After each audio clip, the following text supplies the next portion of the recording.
Hi friends, स्वागत है आपका अपने YouTube channel cricket talk with Sumit पे, जहां पर हम क्रिकेट के इन डेप्थ एनालिसिस करते हैं और अपनी एक व्यू पॉइंट रखते हैं जो भी गतिविधियां क्रिकेट फील्ड पर हो रही होती हैं या फिर क्रिकेट फील्ड के बाहर हो रही होती है। तो आज West Indies versus south Africa का डे 1 चल रहा है और जो अभी मैं जब तक रिकॉर्ड कर रहा हूं तब तक साउथ अफ्रीका ने बैटिंग करते हुए 97 रन पर अपने 9 विकेट खो दिए हैं। होप करते हैं अंडर 100 वेस्ट इंडीज़ उनको रिस्ट्रिक्ट कर पाएगा और यहाँ से फिर एक वेस्ट इंडीज़ की एक अच्छी धमाकेदार शुरुआत होगी। इस टूर्नामेंट में लास्ट जो टेस्ट मैच था वो ड्रॉ हुआ था। उम्मीद करते हैं यहाँ से कुछ अच्छा और हेल्दी कंपटीशन देखने को मिलेगा between West Indies and south Africa. आजकल कुछ एक ज़माना चल रहा है जहाँ पर ना lower rank team hire rank team को बहुत ही तगड़ा कंपटीशन दे रही है, स्पेशली एट देयर होम। हमने देखा श्रीलंका ने जिस तरीके से इंडिया को टफ टाइम दिया, उसके बाद अभी बांग्लादेश गई है पाकिस्तान में, वहाँ अटकलें ऐसी लगाई जा रही है कि Bangladesh will come hard against the settled Pakistan team. देखना होगा किस तरीके से टूर्नामेंट चल रही, क्या चल रही है। लेकिन सबसे पहले हम बात करेंगे मॉर्नी मॉर्कल की। मॉर्नी मॉर्कल जिनको बॉलिंग कोच बना दिया गया है और शायद उम्मीद करते हैं कि वो नेक्स्ट मंथ से MCA में अपना बॉलिंग कोचिंग का स्टिंट जो है वो चालू करेंगे।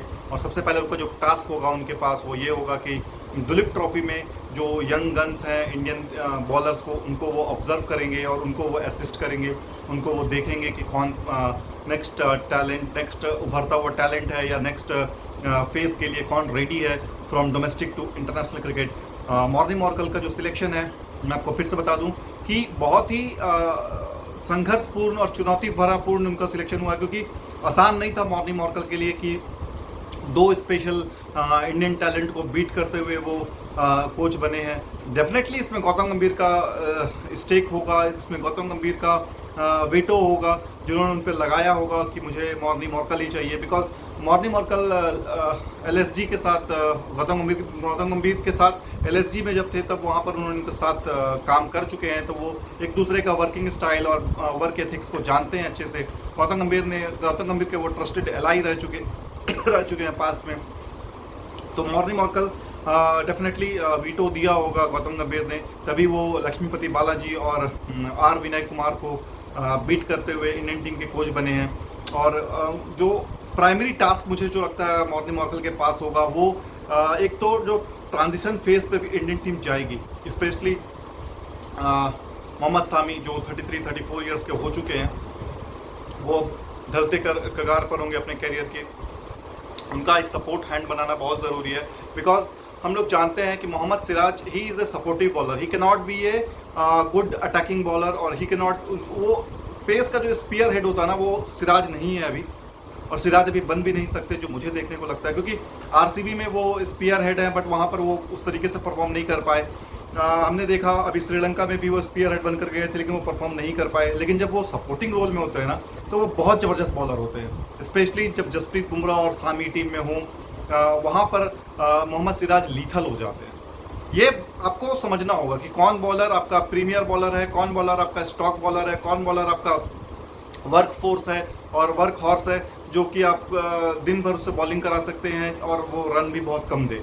ये आपको देखना होगा, चुनना होगा, क्योंकि जो बेटर टीमें होती है ना वो इसी तरीके के बॉलर्स होते हैं। जैसे मैं आपको एक एग्जांपल देता हूँ, रेयान हैरिस एक बॉलर हुआ करता था ऑस्ट्रेलिया में, उसको वर्क हॉर्स बोला जाता था।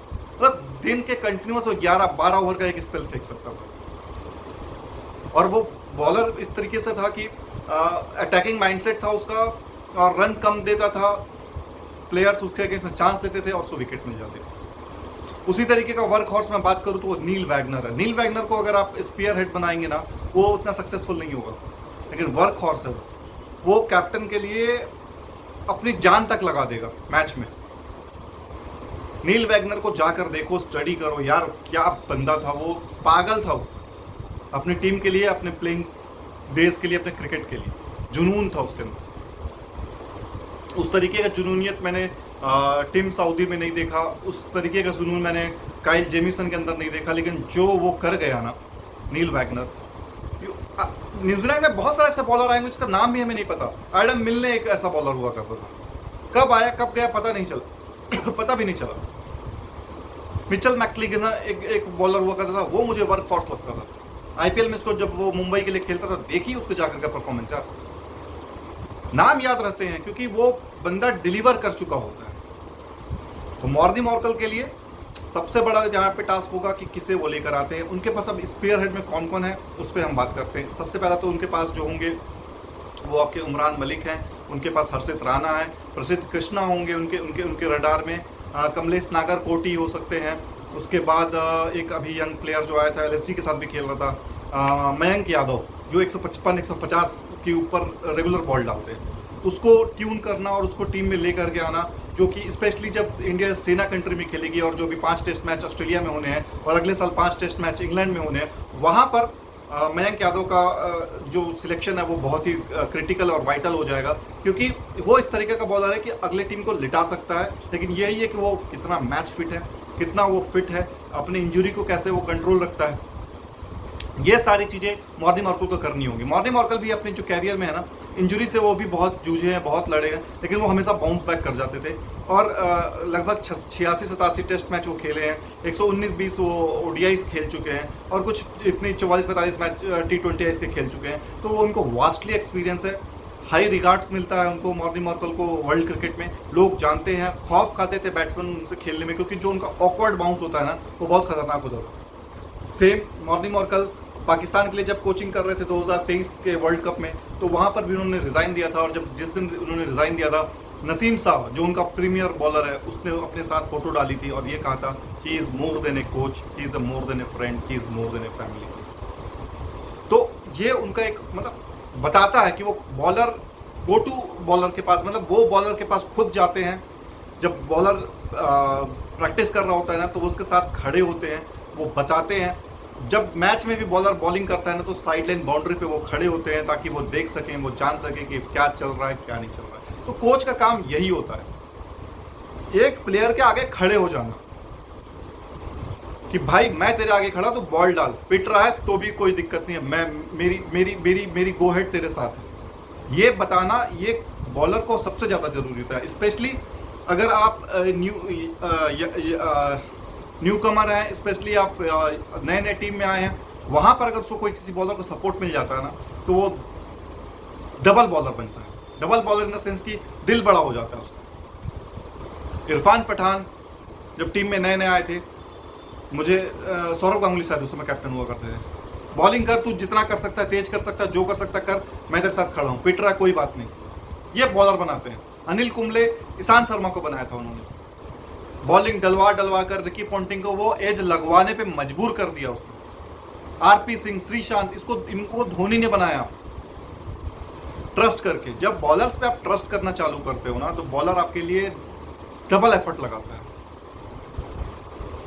बॉलर्स, मैं ऐसे ही जेपी यादव एक इंडिया के लिए एक ऑलराउंडर आए थे 2007 के टाइम पे, उनसे मेरी मुलाकात हुई थी। उन्होंने मुझे ये बात बताई कि मेरे को सपोर्ट नहीं मिला, नहीं तो मैं भी एक अच्छा प्लेयर बन सकता था। जो सपोर्ट दूसरे ऑलराउंडर्स को मिल रहा था, जो सपोर्ट MS धोनी को मिला, जो सपोर्ट इरफान पठान को उस टाइम पे मिला, जो सपोर्ट शायद वेणुगोपाल राव उस समय खेलते थे, उनको भी कुछ मैचेस मिले, मुझे कुछ मैचेस मिल जाते तो मैं भी बहुत अच्छा परफॉर्म कर जाता, क्योंकि इंडियन टीम को ऑलराउंडर्स की कमी थी। बॉलर के अगेंस्ट अगर आप साथ खड़े हो ना, चाहे वो कोच हो, कैप्टन हो, कंडीशनिंग ट्रेनी हो, बॉलर का दिल बड़ा हो जाता है। वहां से उस बॉलर को निकालना बहुत ही डिफिकल्ट हो जाएगा, जो वो जोन और जो माइंडसेट के साथ है। आपने बोर्ड पर 350 रन लगा दिए, लेकिन बॉलर को ये बताना कि बॉस आप डिफेंड करो इस तरीके से कि 200 रन आपने बनाए हैं और 200 रन के हिसाब से अगली टीम के आपके परखच्चे उड़ाने हैं। तब देखिए बॉलर किस तरह से भागता है। यार 350 रन दे दिए तो बॉलर भी जान रहा है यार कि कितना मार लेगा मुझे, 50 रन 60 रन 10 ओवर में मारेगा मुझे। लेकिन बॉलर को यह बताना कि आज का टारगेट, आप 350 रन बोर्ड पे लग गए, 350 रन बोर्ड पे लग गए हैं, लेकिन ये बताना कि 200 रन ही टारगेट है, 200 रन के अंदर आउट करना है। तब देखिए बॉलर की जान। तो इस तरीके से मॉर्नी मॉर्कल को बॉलिंग कोच की जिम्मेदारी दी गई है, और साथ में ये भी है कि वो किस तरीके से अब टीम इंडिया को डील करते हैं। बहुत बड़े बड़े चैलेंजेस है। एक तो मोहम्मद सामी का जाने की प्रक्रिया होगी, तो उसके बदले कौन आएगा। यंग टैलेंट को ग्रूम करना, उनको इंजरी फ्री रखना। बहुत सारे इंडियन टीम के पास अभी पेस अटैक चल रहे हैं। अभी LSG से आपके आवेश खान हो गए, मोहसिन खान हो गए, उसके बाद आपका बेंगलोर से बात करें तो आकाशदीप है, पंजाब से बात करें तो अर्शदीप है। इस तरीके से बहुत सारे प्लेयर्स लाइन लेंथ में लगे हुए हैं कि किसको मौका मिलेगा, किसको नहीं मौका मिलेगा। तो इन सभी के ऊपर ध्यान देना है। और गौतम गंभीर ने एक चीज़ अच्छा किया कि मॉर्निंग मॉर्कल को ये बोला है कि दुलीप ट्रॉफी के आप मैचेस देखेंगे और वहाँ पर आप अपने प्रेजेंस रखेंगे और वो उन पे सभी बॉलर्स पे अपनी नज़र बना कर रखेंगे, कौन कैसा कर रहा है, क्या कर रहा है, ये रिपोर्ट आप देंगे। ये रिपोर्ट आप देंगे तो हमको आसानी होगी प्लेयर्स को चुनने में, रिकॉग्नाइज करने में, जिसकी वजह से प्लेयर्स खेलते खेलते प्लेयर्स बनते हैं, गलतियों से सीखते हैं। गलतियां नहीं करेंगे तो आप जब तक आप चांस नहीं लेंगे, बैट्समैन कैसे आउट होगा? आप उसको मारने वाली बॉल देंगे, वो मारने के लिए जाएगा तभी वो आउट होगा। अगर आप उसको गुड लेंथ पे खिलाते रहेंगे, अच्छी बॉल देते रहेंगे, वो आपको 6 बॉल खेल करके साइड हो जाएगा, दूसरा बॉलर आएगा उस पर वो चढ़ाई करेगा। तो बॉलिंग जो होती है वो टैंडम में होती है। टैंडम इन द सेंस कि दोनों साइड से आपको अटैक बना कर रखना है, तब वो विकेट मिलती है। जसप्रीत बुमराह वो काम करते आए हैं, एक एंड से बनाते हैं प्रेशर, दूसरे एंड से विकेट निकलती है। मैं हमेशा ये बोलता हूँ, चमिंडा वास एक बहुत ही अच्छा बॉलर था। मुरलीधरन के कारण उसको वो क्रेज नहीं मिला, उसको वो लाइमलाइट नहीं मिला, उसको वो हाइप नहीं मिला, वरना चमिंडा वास was a fantastic bowler. Sri Lanka में मेरे ख्याल से उसके बाद कोई उस लेवल का जो बॉलर आया, मलिंगा साइड कर दो आप, मलिंगा टेस्ट में उतना घातक साबित नहीं था, टेस्ट में उतना उसका कोई वो नहीं था, लेकिन चमिंडा वास he is a all format bowler था। तो ऑल फॉर्मेट बॉलर आपको बनाना है। इंडिया के पास T20 स्पेशलिस्ट है, इंडिया के पास टेस्ट स्पेशलिस्ट है, वनडे स्पेशलिस्ट है, लेकिन हमें ऑल फॉर्मेट बॉलर्स बनाने हैं। जिस तरीके से जसप्रीत बुमराह है, अर्शदीप को भी वो टारगेट करेंगे मॉर्कल की, उसकी पेस को थोड़ी बिल्ड की जाए और उसकी लाइन लेंथ को पैना किया जाए, तीखा किया जाए, जिसकी वजह से उसको जो उसकी हाइट की वजह से जो उसको बाउंस मिले, वो इंडियन टीम इंडिया को फ़ायदा दे सके। नवदीप सैनी है यहाँ पर, ईशांत शर्मा और उमेश यादव तो अब ओल्ड हो चुके हैं, तो वो उन पर उतना ना तो मैनेजमेंट का उतना नज़र होगा, ना तो सिलेक्शन कमेटी का कोई नज़र होगा उस पर, ना ही क्रिकेटर्स का नज़र होगा उस पर, लेकिन उनके अलावा जो टीम में हैं उस पर आपको नज़र बनाए रखनी होगी। मुंबई से भी बहुत सारे पेसर हैं, प्लस हार्दिक पांड्या के ऊपर उनको वर्कआउट करना है कि उसको कैसे इंजरी फ्री रखा जाए। बहुत लोग आते हैं कुछ भी अनाप शनाप बोल करके कि ये गलत है, वो गलत है। यार, जब आपने डिसाइड कर लिया है उसके साथ जाना है। Although we have lost against Sri Lanka, मैंने भी क्रिटिसाइज किया थोड़ा बहुत, लेकिन ये नहीं कि भाई गौतम गंभीर के ऊपर पूरा ब्लास्ट ही कर दिया और उनको बोलिए कि भाई आप रिजाइन कर दो। वो कल्चर हमारे यहाँ नहीं है। वो पाकिस्तान में होता है कि एक सीरीज हारा और उनको बाहर करो। इस तरीके से कभी भी डेवलपमेंट नहीं होती। आप हारे हो, मौका दे रहे हो, बात करेंगे, 3-4 टूर्नामेंट हो जाने दीजिए, उसके बाद बात करेंगे हम। आज ही हमको अगर क्रिटिसाइज करने पे हम आ गए तो हम इम्प्रूवमेंट कब करेंगे और हम आगे बेटर क्या कर सकते हैं। गौतम गंभीर जो चीज़ के लिए आए हैं वो उनको बखूबी पता है, और ठीक है परफॉर्मेंस नहीं हुई लड़कों से, इसका ये मतलब नहीं कि कोच खराब है। हमारा कोच को देखना होगा कि कौन बेटर है, कौन टच में नहीं है, किसको बिठा सकते हैं, किसको लिटा सकते हैं। ये सारी चीज़ें कोच ही देखता है और कोच को ही देखना होगा। कोच से मुझे याद आया, इंडिया के प्रीमियर एक बॉलर हुआ करते थे, नॉट प्रीमियर बॉलर बट हाँ अच्छे बॉलर थे जो, लेकिन वो हाइप नहीं था उनका, वो लाइमलाइट नहीं बना पाए, परफॉर्मेंस नहीं हो पाई, सक्सेस नहीं मिल पाया उतना। मैं बात कर रहा हूँ डोडा गणेश की, जो कि 96 में साउथ अफ्रीका के टूर पे वो गए हुए थे टीम इंडिया की तरफ से, और उन्होंने वहाँ पर 2-3 टेस्ट खेले और टोटल वो 4 टेस्ट खेले हैं, 1 वनडे मैच खेले। उनको केनिया टीम का हेड कोच बनाया गया है फॉर 1 ईयर, और 13 अगस्त से ही उनका जो कार्यकाल है वो चालू होगा। और केनिया की तरफ से जो उनके अभी 2 एक्स प्लेयर्स थे उनको अभी उनका साथ मिलेगा टीम में।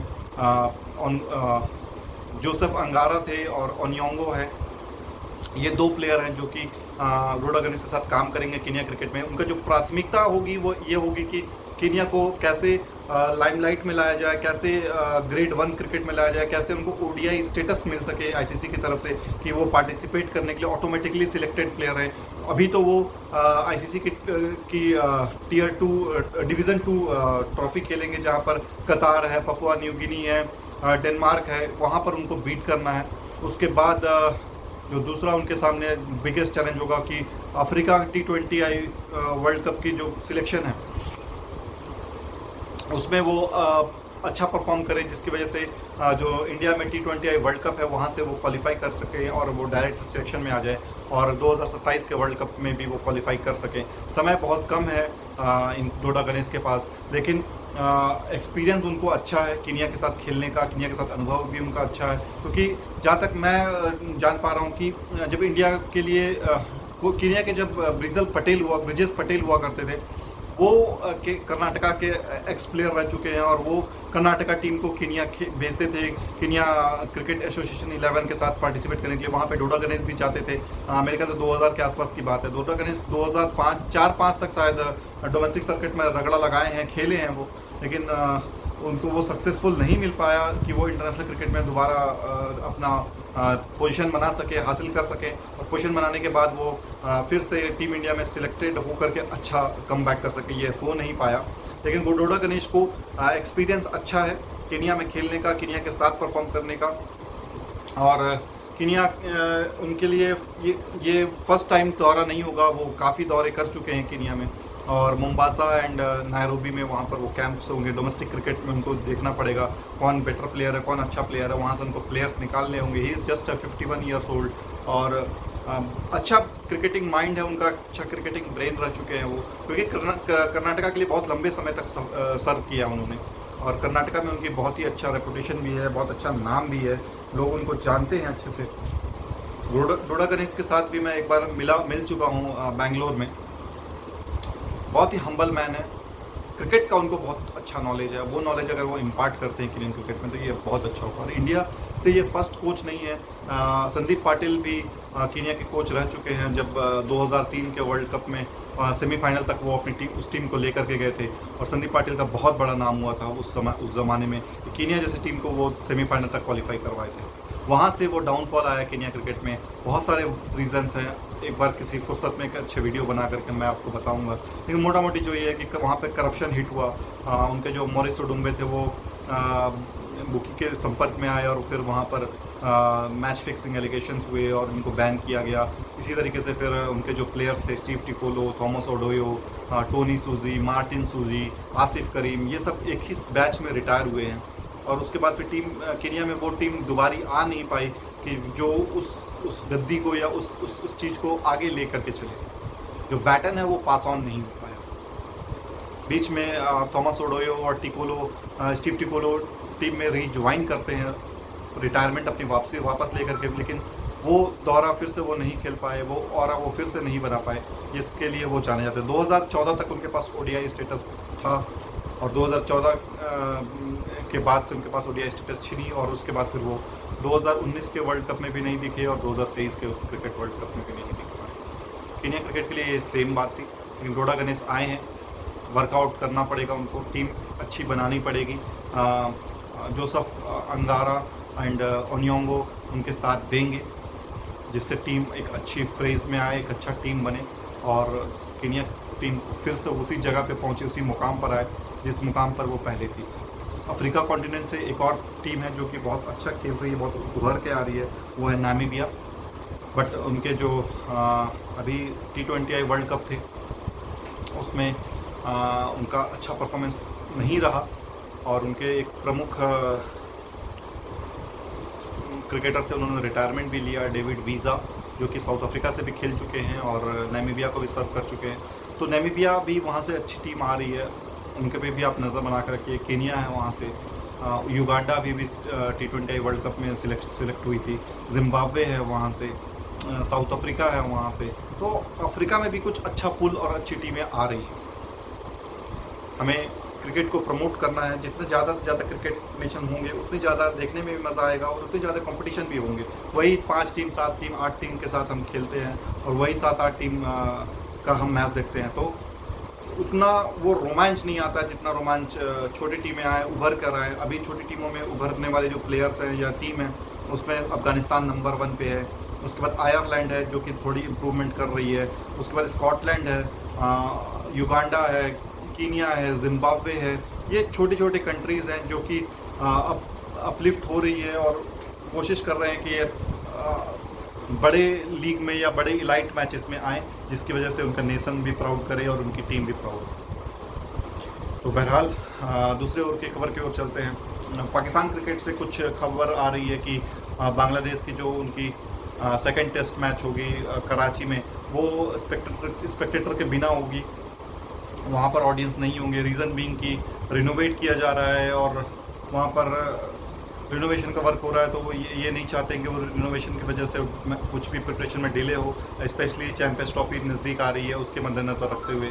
तो बिना क्राउड के ये मैच खेली जाएगी और बिना क्राउड के ये जो मैच होगा ये देखने वालों के लिए भी बहुत ही ऑकवर्ड कह सकते हैं, ऑकवर्ड सिनारियो होगा। क्योंकि क्रिकेटर्स अगर क्राउड नहीं है तो क्रिकेटर्स फिर उस तरीके से वो नहीं परफॉर्म करते हैं या उस तरीके से नहीं खेलते। जब तक कानों में वो आवाज़ नहीं आती है ना, या तालियों की गड़गड़ाहट नहीं सुनाई देती, तब तक क्रिकेटर भी उस तरीके से नहीं परफॉर्म कर पाते हैं। दूसरी ओर कुछ खबरें और आ रही हैं कि जो फर्स्ट टेस्ट मैच है वो रावलपिंडी में है, वहाँ पर जो टिकटों का जो सेल है वो बहुत ही मार्जिन कर दिया गया है। मतलब 50 रुपये की टिकट रखी गई है। इतना कम और इतने लो रखने की जो वजह मुझे दिख रही है वो यही दिख रही है कि क्रिकेटर्स मतलब फैंस जो है ना वो बहुत मायूस है पाकिस्तान क्रिकेट से, और फैंस वहाँ पे नहीं आ पा रहे हैं। स्पेशली अभी जो PSL हुआ था वहाँ पर एलिमिनेटर राउंड पे और जो फाइनल्स हुए थे वहाँ पर उतने क्राउड नहीं आए थे। इसकी वजह से प्राइस को बहुत ही कम रखा गया है। मीम्स भी बहुत बने, इंडिया में भी उनका मजाक उड़ रहा है कि यार पाकिस्तानी 50 रुपये मतलब इंडिया के हार्डली 14-15 रुपये होंगे। उस 14-15 रुपये में 15 रुपये में तो यहाँ पर आपको समोसा नहीं मिलता है, 15 रुपये में तो कॉफ़ी नहीं मिलती है, 15 रुपये में आपको यहाँ पर कुछ भी नहीं उपलब्ध होगा, और वहाँ पर 15 रुपये में टिकट दिया जा रहा है। बट आप ये देखो कि टिकट 15 रुपये में बिक रहा है, लेकिन वहाँ पे क्रिकेटर फैंस नहीं आ रहे हैं, तो फैंस को लुत्फ कराने के लिए दिया गया है। इंडिया में इतने फैंस हैं क्रिकेट के, तो यार हमारे यहाँ पे इतने फैंस हैं, इतने ही हैं, तो हमारे क्रिकेटर को भी तो समझना पड़ेगा ना यार कि हमको उनसे क्या उम्मीद है। ठीक है, अभी हम T20 वर्ल्ड कप जीते हैं, हमको हर ICC के दूसरी इवेंट हमें जीतनी चाहिए। हमारे यहाँ इतनी जुनून, इतनी फ़ैन है, लेकिन हम ही लोग हैं जो क्रिकेटर को इतना ऊपर चढ़ा के रखे हुए हैं। नहीं ये तो भगवान है, नहीं ये तो लेजेंड है हमारे, ये हैं वो। यार उनका काम है क्रिकेट खेलना, उनका काम है ट्रॉफी लेकर के आना। मुझे स्टैट से क्या मतलब है, मुझे स्टैट से क्या मतलब है कि विराट कोहली ने इतने रन बना दिए, ये बना दिए। टीम इंडिया के पास क्या है वो बात करिए। जब फैंस इतने हैं, यहाँ पे पॉपुलैरिटी क्रिकेट की इतनी है, तो ट्रॉफीज भी तो उतनी होनी चाहिए ना। ट्रॉफीज जीतती है ऑस्ट्रेलिया, ट्रॉफीज जीतती है इंग्लैंड, हमारे हाथ सेमीफाइनल और फाइनल आता है। ऑल्दो रोहित शर्मा ने अभी ये सिनारियो को पलटा है, और अभी जो चैंपियंस ट्रॉफी आने वाली है ICC की 2025 फरवरी में, उसमें भी हम देखते हैं अगर हम पार्टिसिपेट करते हैं तो हमारा परफॉर्मेंस क्या है, क्या नहीं है, किस तरीके से हमारी तैयारी चल रही है और क्या चल रही है, ये सारा कुछ हम देखने वाली बात रहेगी। जैसा ने भी आज कुछ क्लैरिफाई नहीं किया कि टीम इंडिया ट्रैवल करेगी या नहीं करेगी। अभी उन्होंने ये बोला कि हमारे गवर्नमेंट ने भी हम लोगों मिल करके काम कर रहे हैं, बट अभी कोई भी स्टांस क्लियर नहीं हुआ है कि हम पाकिस्तान जाएंगे या नहीं जाएंगे। वो भी एक लुका छुपी वाला गेम खेल रहे हैं, जैसा कि क्या होगा क्या नहीं होगा। अरे ये काम ICC का है, इसमें बोर्ड्स का और इंडिया पाकिस्तान का कोई लेना देना नहीं है। ICC को डिसाइड करना है कि इंडिया जाएगा कि नहीं जाएगा। इंडिया नहीं जाएगा तो श्रीलंका को भेजेंगे, श्रीलंका इंडिया आता है कोई बात नहीं। इसमें पाकिस्तान और इंडिया को तो कुछ लेना ही देना नहीं होना चाहिए। क्यों हम आपस में लड़ रहे हैं, क्यों हम आपस में झगड़ रहे हैं, कोई फायदा नहीं है ये सब करके।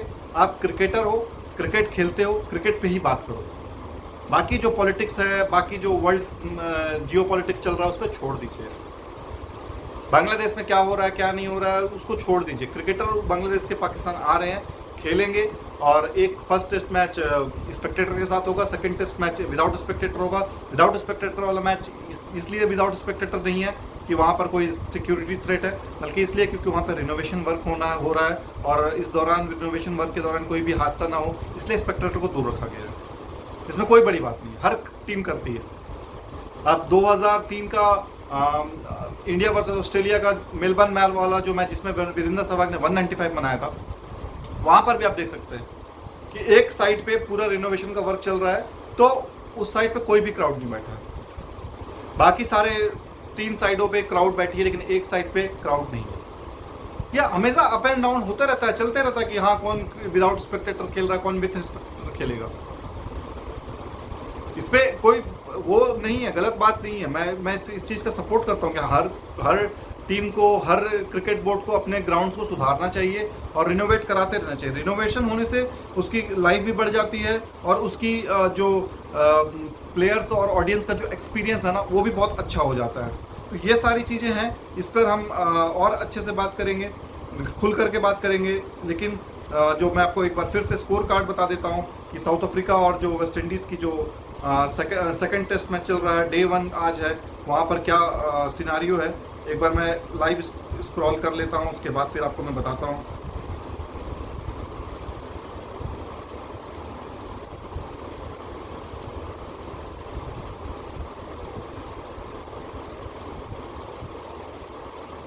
वन 131 फॉर 9 है साउथ अफ्रीका अभी भी। नांद्रे बर्गर बैटिंग कर रहे हैं और उनके साथ जो दे रहे हैं वो हैं आपके डी पिड ने 27 रन बनाया है और नांद्रे बर्गर ने 9 रन बनाया है। 131 रन तक वो पारी को लेकर के जा चुके हैं। देखना ये है कि वेस्ट इंडीज़ कितनी जल्दी इसको रैप ऑन करता है और उसके बाद अपनी इनिंग को बिल्डअप करता है, इनिंग को फिर से अपने ट्रैक पर लाता है। और किमार रोज की जगह पे आज समार जोसफ आया और समार जोसफ ने यहाँ पर 5 विकेट निकाला है। आते ही ये प्लेयर कुछ अलग है, कुछ खास है, इसको आप वेस्ट इंडीज़ क्रिकेट इसको बर्बाद ना करें T20 में डाल करके। टेस्ट का अच्छा बॉलर है, मुझे बहुत पसंद है। इसने ऑस्ट्रेलिया को धूल चटा चुका है। ये 7 या 8 विकेट उसने निकाले थे और ऑस्ट्रेलिया भी सुध-बुध रह गई थी कि हम ये मैच हार कैसे गए। ये लड़का जो है वो स्पेशल है, इसका टेक केयर अच्छे से करे वेस्ट इंडीज़ क्रिकेट। बस मैं यही कहूँगा, मिलते हैं कल हम एक नए एपिसोड पे, तब तक अपना ख्याल रखिए। जय हिंद, जय भारत, वंदे मातरम।